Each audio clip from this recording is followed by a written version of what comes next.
नमस्कार दोस्तों, आपका स्वागत है एजुस पार्क में। आज हम देखेंगे classification of learning process by गैने।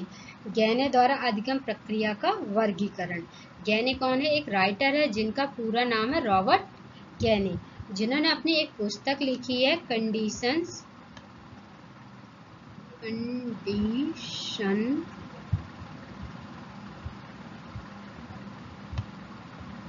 Condition of learning.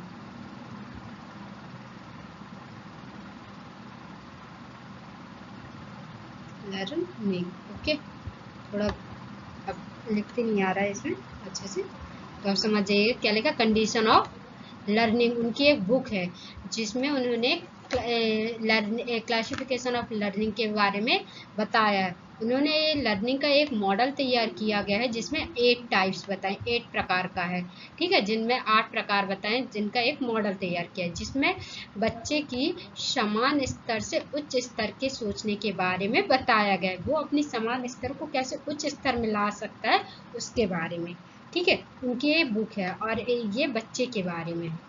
उनका पहला जो टाइप्स है हमारा सिग्नल लर्निंग, जिसमें सिग्नल लर्निंग का अर्थ होता है संकेत अधिगम। संकेत अधिगम मतलब होता है जो संकेत, यहाँ लिख सकते हैं हम,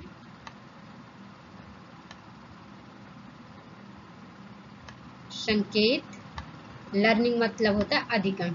जो संकेतों के द्वारा सीखा जाता है उसे सिग्नल लर्निंग या संकेत अधिगम कहते हैं। जैसे अगर हम कहते हैं कि जैसे उठना बैठना, बिना बोले उठकर बैठते हैं और खड़े होते हैं, तो ये क्या है? संकेत द्वारा वो क्या करे? उठ रही है, बैठ रही है। जैसे close the eyes, close open, ये ना बोल के सिर्फ आँख बंद और खोलते हैं, तो वो क्या है? संकेत द्वारा कि आंखें बंद। जब किसी बच्चे को बोलते हैं सबके सामने, जब वो करने लगता है तो क्या बोलते हैं? चुप हो जाओ। तो सीधे क्या करते हैं? मुंह पर उंगली रखते हैं। क्या एक संकेत के द्वारा ही तो बताते हैं कि आपको शांत रहना, इसके आगे आपको कुछ नहीं बोलना, ठीक है। वो क्या हो गई? अपनी संकेत अधिगम। अब हमारा दूसरा है stimulus response learning. Stimulus response learning का अर्थ होता है उद्दीपक अनुक्रिया अधिगम। उद्दीपक द्वारा जो अनुक्रिया की जाती है, जैसे एक आपके घर में भी छोटे भाई बहन या बड़े भाई बहन होंगे, तो जो छोटे भाई बहन होते हैं वो क्या करते हैं? भैया और दीदी का तो देख कर ही तो सीखते हैं कि अगर भैया और दीदी क्या पापा को पापा कहते तो वो भी क्या कहते हैं? पापा। अगर पापा के जगह वो कहते पिताजी तो वो भी क्या कहते? पिताजी। ओके, समझे? मतलब वो अनुक्रिया, दूसरे को देखकर जो बोलते उसी को क्या करने लगते? अनुक्रिया करते। वो एक बार अनुक्रिया नहीं करते, वो बहुत बार करते रहते हैं।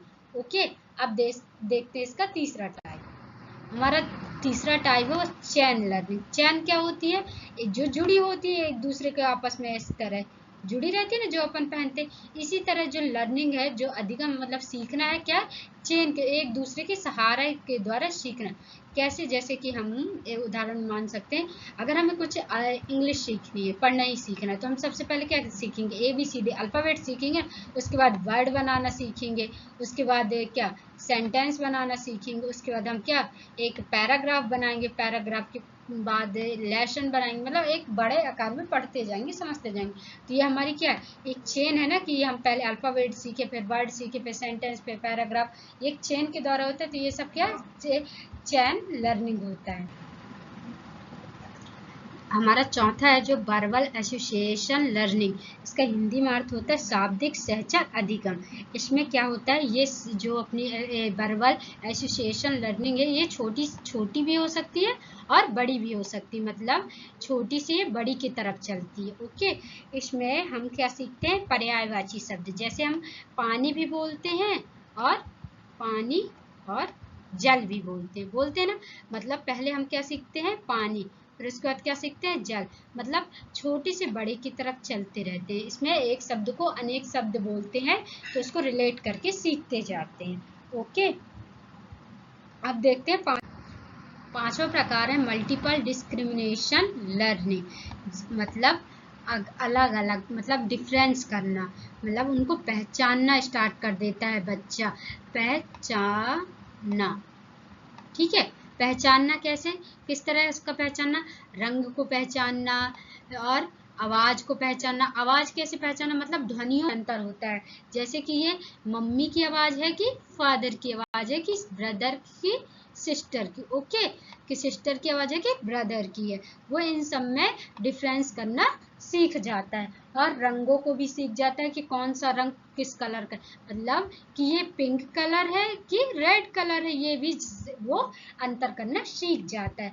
तो मल्टीपल डिस्क्रिमिनेशन लर्निंग यही है कि वो अलग अलग विभेद करना सीख जाता है, मतलब पहचान करना सीख जाता है।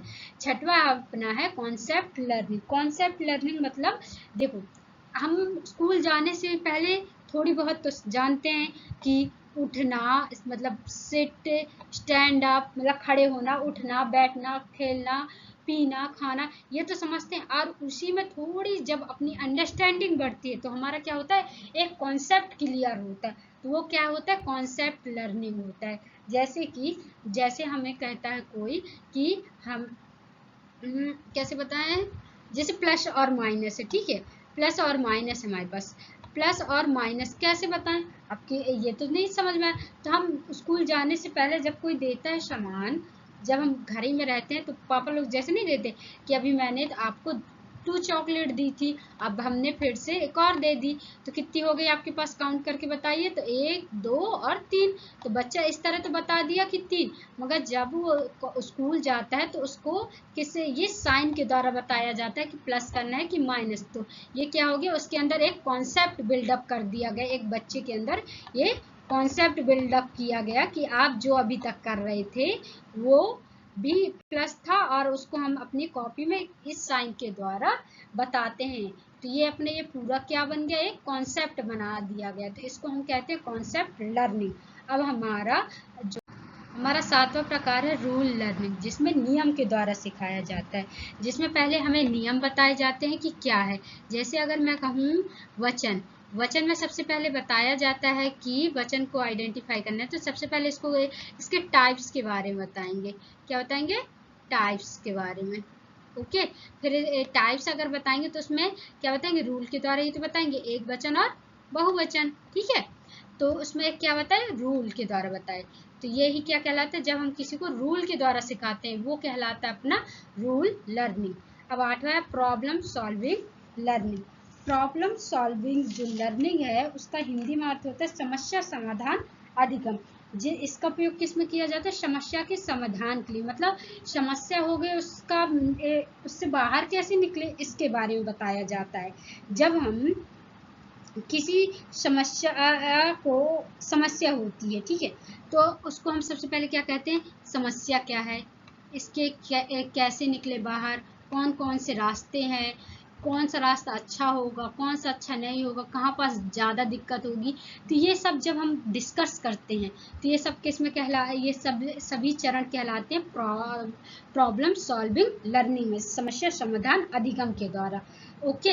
ये हमने यहाँ पे पूरे 8 प्रकार के बारे में डिस्कस किया। अगर वीडियो अच्छी लगी हो तो लाइक करें, सब्सक्राइब करें, थैंक यू।